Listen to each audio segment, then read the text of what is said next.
Well, ahoy hoy, and welcome back to On the Bench, where this week we are on the road, because occasionally Muhammad must come to the mountain, particularly where watches of this caliber are concerned. Now, I'm going to start off with the usual disclaimer that this is not an unboxing video. We're very lucky to actually have the box for this watch with us as well, and I'll explain why in a little bit, but this watch has been thoroughly worn and used by the wearer. It has simply been reboxed for today's video. Residing in this box, we have the Patek Philippe 24 in solid gold, with not only a diamond bezel, but also the optional diamond bracelet and diamond crown, which retailed at about $56,000. As far as I'm aware, they've now removed the full diamond option from the watch. You can still have a diamond bezel, but not the diamond strap as we're about to see on this one. So I feel very privileged to be able to get this on the channel. It is a stunning watch, so let's dive in. Within the cardboard case, we have a cloth interior, which serves to both polish both the watch and the watch box, and also give it a little bit more protection once it's inside the box for traveling and moving around.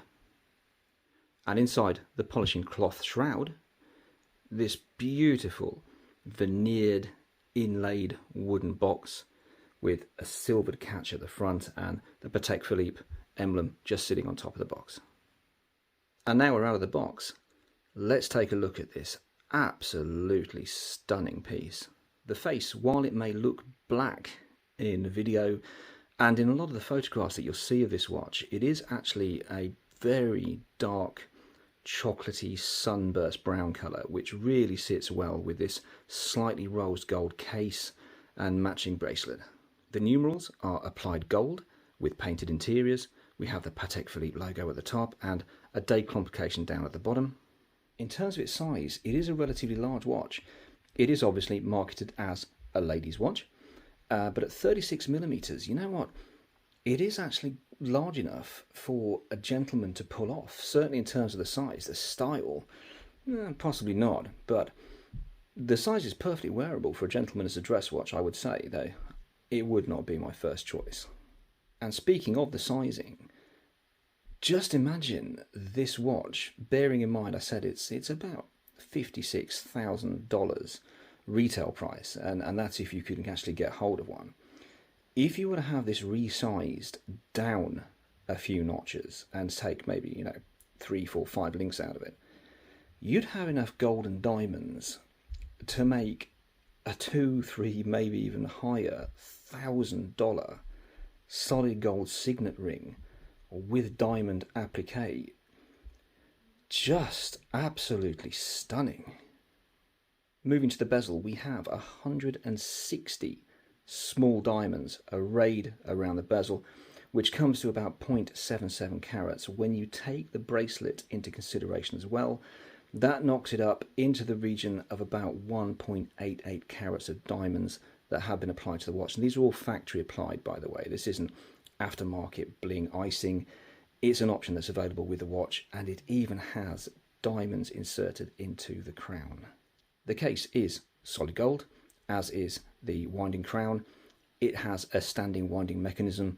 It will wind at position 1, set the date at position 2, set the time position 3, but very interestingly, and really interestingly for me, considering the price of this watch, it doesn't have a hacking movement. And I'd be interested to know why that is. Why do you think that is? Is it simply to make it a little bit simpler to use? Something that's a little bit more throw on, throw off, a little more gallivant when wearing, rather than being designed to be a precision timepiece. But it really did surprise me that when you take the crown out of this, it doesn't stop, it carries on ticking. And that's not a fault with the watch, that's how it is.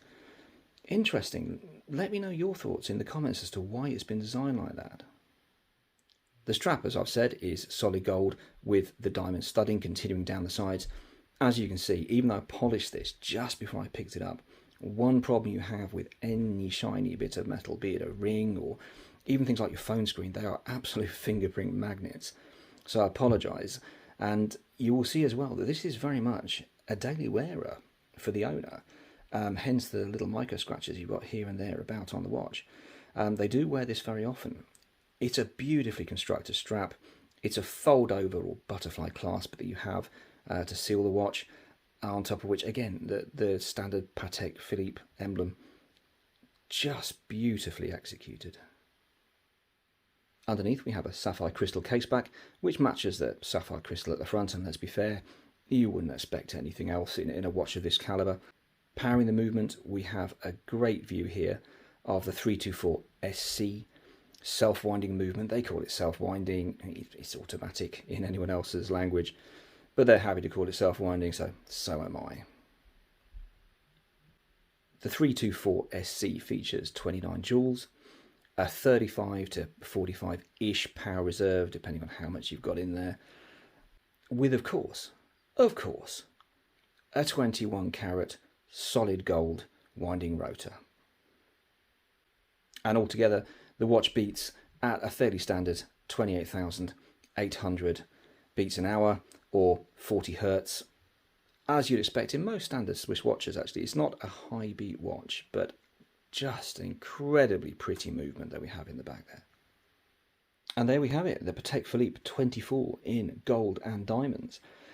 And do I have anything negative to say about this watch? Those of you who are regulars to the channel will know I don't mince my words when it comes to things that are wrong with watches. Is there anything I can find wrong with it? God, no. And of course there isn't. This thing is a work of art, as much as it is a beautiful application of precious metals and jewels. It's just an absolutely stunning watch. Would I change anything? Yeah, I'd have a hacking movement in it to start off with, but then I'm sure Patek know what they're doing. It may very well be more attractive to the occasional wearer to not have to set it like that. And speaking to the owner, who is here with me at the moment, that was actually something they brought up. They didn't even know about a hacking movement and what a hacking movement was. So they probably just know their audience very, very well, which is why they haven't put it in there. You probably might have people thinking it's broken when they pull the stem out and the second hand stops moving if they didn't know what they were doing or didn't know a lot about watches. But this thing's just beautiful. But what can I say about it as a few general points? Well, the first thing that jumps out when you have this in hand is the weight. It is a hefty little beast with the amount of gold that is in here. Now, typically, I still can't find my scales, so weren't able to throw them in the car to come with me to do the filming today. And there's no scales fine enough in the house here to use it to measure it, but there's a lot of grams of gold in this thing, so you really can feel that you're wearing it. And once again, with Boris the Blade, weight is sign of reliability when it comes to something like this. And this is a huge investment in gold. Never mind the wonderful, wonderful movement that's in the back of it. If you were, as an owner, ever stuck, your financial circumstances changed drastically, and you were lucky enough to own one of these, you could free up a phenomenal amount of cash just from the materials it's made out of, never mind the resale value of the watch as a whole. As I said a few minutes ago, I think it's actually large enough for unisex. You'd have to have a particular flair as a gentleman to pull this off, but it's not a particularly feminine styled watch, if that makes sense. It's a very sporty number, and I don't think you'd draw too many odd looks as a gentleman, particularly if you're a gentleman with slim wrists and in a black tie, etc., wearing one of these, or at a fancy polo do or something, wearing one of these. I don't think you get really pinged for it being a lady's watch. It quite happily sits in the unisex category for me, which then brings up the size. Despite the phenomenal price tag on this, I think it probably does sit more in the smart casual, sports casual kind of event for ladies to be wearing this. It's a little big for a little back dress or a ball dress watch or a very, very fancy do. It's a little on the large side. And again, it's not particularly ladylike. It's not a cocktail watch. Very much a sports number. So that might give pause. But it's the kind of watch that if you want, and if you've got the money to get one, and you've got access to one, by all means go for it. I think the versatility of the watch is also helped by the fact that it is gold and diamond. And that's going to pair very well with various items that you're wearing. You can pair it up with other diamonds. You can pair it up with other gold. So it gives it a bit more versatility than other watches or the standard stainless steel, I would think. But this particular watch would rest on whether you could get hold of one. As far as I'm aware, they do not offer this wonderful diamond-studded strap anymore. The only option is a solid gold strap and the diamonds around the outside of the bezel, but not with down the strap as well. So even if you could get hold of one of these again, they are very, very difficult. It is very much knowing your authorised dealer and being trusted by your authorised dealer as well.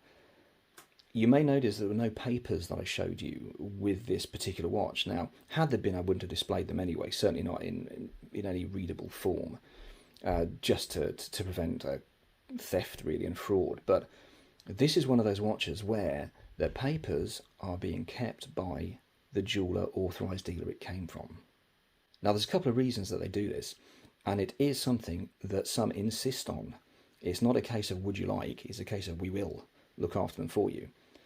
Firstly, it's an anti-theft method. If you were unfortunate to have this stolen off you, and let's be fair, by God, this could make you a target in the wrong place having this on your wrist.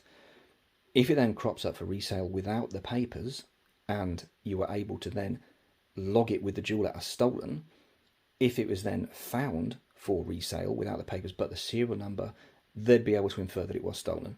It is also becoming a preferred method for some authorised dealers of other watches as well, including Rolex, to hold onto the papers or the warranty card. Why? It makes it difficult to then sell on. It's an anti-flipper, anti-scalper way of getting these things on the market, because if you go back to them and say, hi, I'd like all the papers please, within a week of buying it, they're going to be asking why. And if that answer is, well, actually, I was stringing you along, I don't actually want to buy it for me, I want to buy it to put it on a grey market website for 15-20% profit, what they can then do is blacklist you and not sell you another watch. So there are no papers currently with this watch. They are safe and sound in the original jeweller's safe, where they will remain until an agreeable amount of time had passed and you wanted to maybe sell this on or upgrade to a newer model, in which case they might expect you to go back through them anyway, resell the watch back to them, and they will sell you the new one, and then you have that established relationship with our jewellers. Now, as ever, what do you think of this absolutely stunning piece of work? I mean, I'm obviously very impressed. I absolutely love this thing. It is a beautiful piece of watchmaking, and it's a wonderful piece of jewellery, and it's done in a way, for me, that is not vulgar. And I appreciate that's personal taste, but this isn't made for your Richard Mille crowd, for your Jacob & Co crowd, who arguably are the crowd that like that chrome-plated Lamborghini, who like the iced-out phone. This is for somebody, I think, with a little more traditional sense of taste when it comes to nice, expensive things. I think it's very well executed. I don't think it's vulgar at all. I think it's a beautiful, beautiful watch and a beautiful piece of jewellery. But let me know, what do you think of it in the comments? Have you seen one? Have you had one? Do you own one? What do you enjoy about this? Is this perhaps a grail watch for you or for somebody you know? I'm personally really pleased that I've been able to bring this watch to you, to show it to you. It's not many people who can get their hands on one of these. It's a very rare watch and a very, very pricey one at that. And I really hope you've enjoyed it. I have enjoyed it. Who knows, we may be able to return to this to revisit it sometime in the future.